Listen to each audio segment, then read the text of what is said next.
Hello students, कैसे हो? तो इस क्लास में हमने सुपरपोजिशन प्रिंसिपल पे फर्स्ट क्वेश्चन है।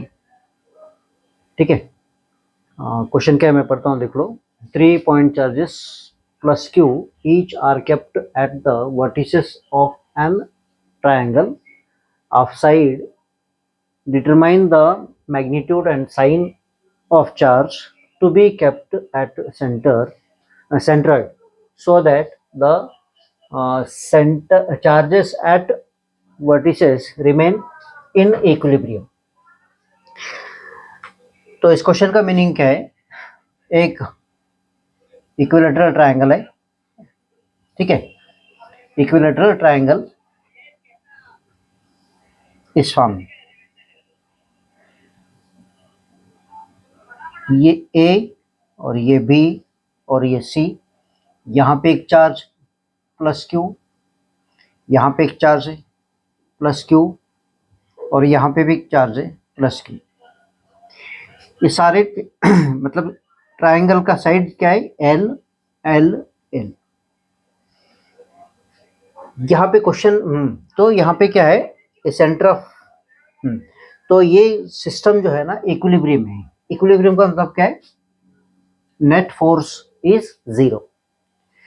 तो इसका मतलब क्या है? ये दोनों के बीच में रिपल्शन फोर्स है, ये दोनों के बीच में रिपल्शन फोर्स है, ये दोनों के बीच में रिपल्शन फोर्स है, ठीक है।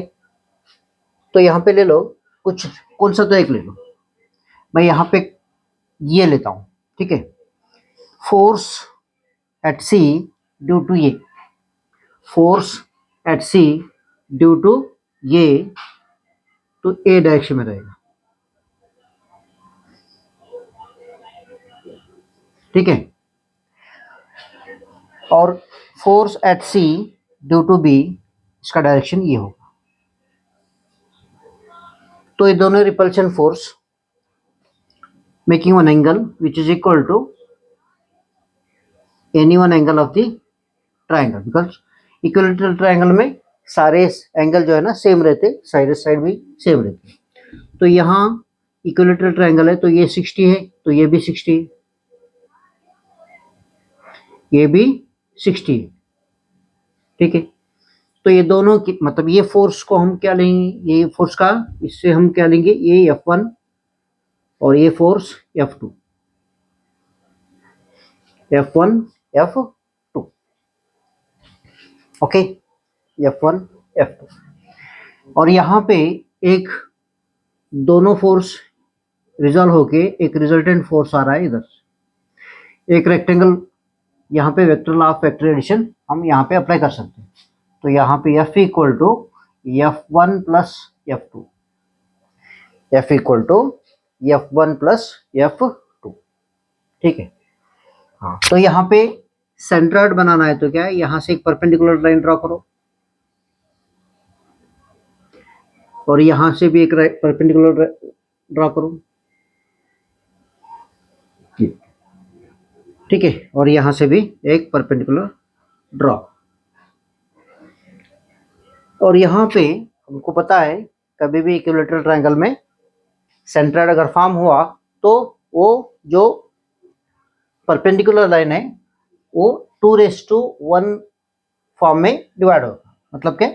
डिवाइड होगा 2:1, ठीक है, 2:1।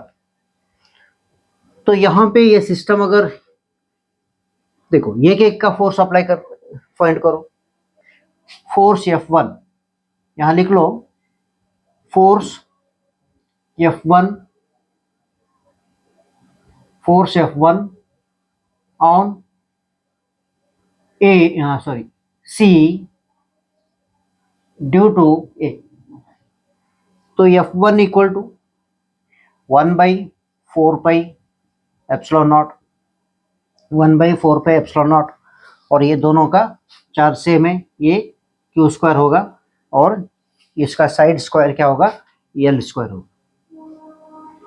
तो उसी तरह हम क्या फाइंड करना है? Similarly, and force F2 on C due to B। तो F2 equal to 1/4πε0 epsilon naught q square divide by L square, q square divide by L square. ठीक है, अब यहाँ पे vector law of addition apply कर, ये दोनों same है, ये दोनों क्या है, सेम। ठीक है, तो यहाँ पे फोर्स एफ इक्वल टू, हाँ, रिजल्टेंट फोर्स आप फाइंड करो। देयरफॉर रिजल्टेंट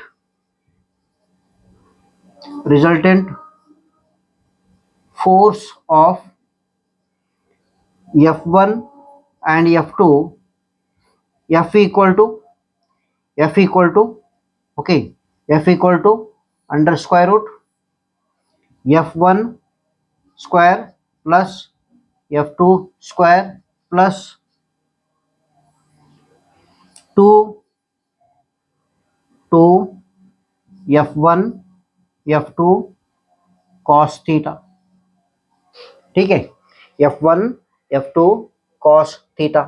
cos थीटा का मतलब क्या है, ये दोनों के बीच में का एंगल, ये दोनों के बीच में का एंगल कितना है, 60 है। ठीक है, तो यहाँ पे इनका वैल्यू लिख लो।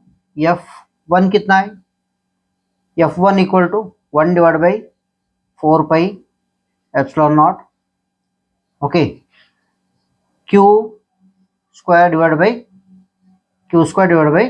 L square whole square plus, इसी तरह F2 का formula 1 by 4 pi epsilon naught, okay, q square divide by L square whole square plus 2, ये दोनों सेम है तो इसलिए मैं यहाँ पे भी क्या लिखता हूँ, 4 pi epsilon naught q square divide by L square into cos 60 okay, cos 60। तो यहाँ पे रिजल्टेंट फाइंड करो, resultant find force, therefore F equal to देखो यहाँ पे सारे स्क्वायर है तो यहाँ पे दोनों सेम है तो इसलिए 2 इन ब्रैकेट, तो ये भी सेम है तो ये कॉमन बाहर ले लो। बाहर लेने के बाद क्या हो जाएगा, ये 1 divide by 4 pi epsilon not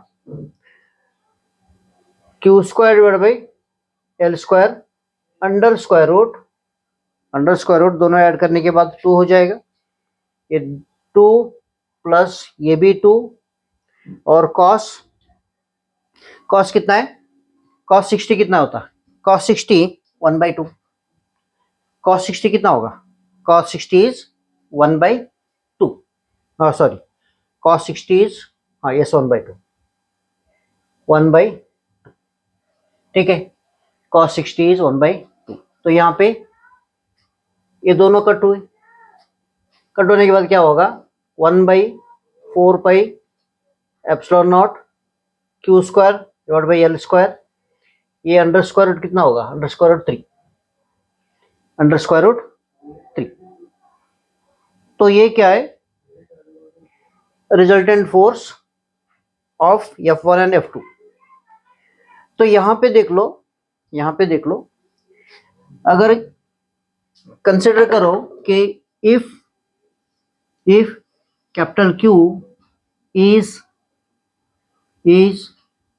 kept at centroid, यहाँ पे एक पॉइंट ले लो G, सेंट्रॉइड G, ठीक है। तो यहाँ पे रखने के बाद ये दोनों के बीच में का जो फोर्स है, रिपल्शन फोर्स, इसको इक्वल रहता है, ये भी रिपल्शन फोर्स इधर है तो ये इधर रहता है, अपोजिट एंड इक्वल रहता है। देयरफॉर फोर्स रिपल्सिव फोर्स ले लो यहाँ पे, force on capital Q due to C का मतलब यहाँ पे Q ले लो, तो यहाँ पे ये भी F इक्वल रहता है, F equal to 1 by 4 pi epsilon naught, यहाँ पे capital q small q divide by distance क्या होता है, ये डिस्टेंस क्या होता है, ये डिस्टेंस होता है, ये डिस्टेंस कौन सा, जी या सी जी ले लो, सी जी स्क्वायर। ओके, सो यहाँ पे इक्वल टू क्या होता है, 1 divide by 4 pi epsilon naught capital q small Q, तो यहाँ पे L डिवाइड बाई √3 होता है, L डिवाइड बाई √3। अब यहाँ पे दोनों force at this point, this force, okay, a force और ए फोर्स दोनों इक्वल एंड अपोजिट है, ठीक है, दोनों फोर्स इक्वल एंड अपोजिट है, तो इसीलिए क्या करना है यहाँ पे ये फोर्स को इक्वल करना है, देयरफॉर ये इक्वेशन 1 ले लो, ये इक्वेशन 2 ले लो, ठीक है, समझने के लिए। देयरफॉर फ्रॉम इक्वेशंस 1 एंड 2,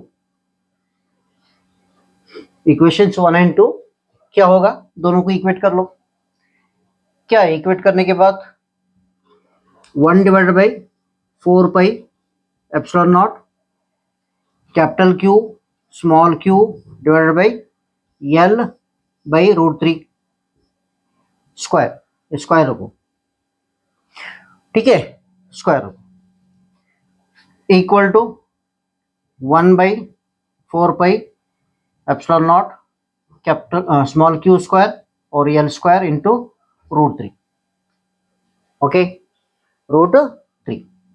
तो यहाँ पे ये क्वांटिटी और ये क्वांटिटी कैंसिल हुआ और इसमें ये और ये कैंसिल हुआ। अब रहता क्या है, देयरफॉर क्या होगा, कैपिटल क्यू डिवाइड बाई, तो ये स्क्वायर, ये 3 इधर आ जाएगा, L स्क्वायर इधर आ जाएगा, ओके, इक्वल टू यहाँ पे Q divide by L square into √3, L square into √3। चल, हाँ, तो यहाँ पे L स्क्वायर कैंसिल हुआ, तो इसलिए तो यहाँ पे क्या लिखना है, कैपिटल Q इक्वल टू हाँ, कैपिटल Q इक्वल टू यहाँ पे क्या करना है, ये दोनों के बीच में अट्रैक्शन फोर्स है तो इधर रहता है, ये नेगेटिव समझो, ये क्या करना है, ये नेगेटिव रख लो,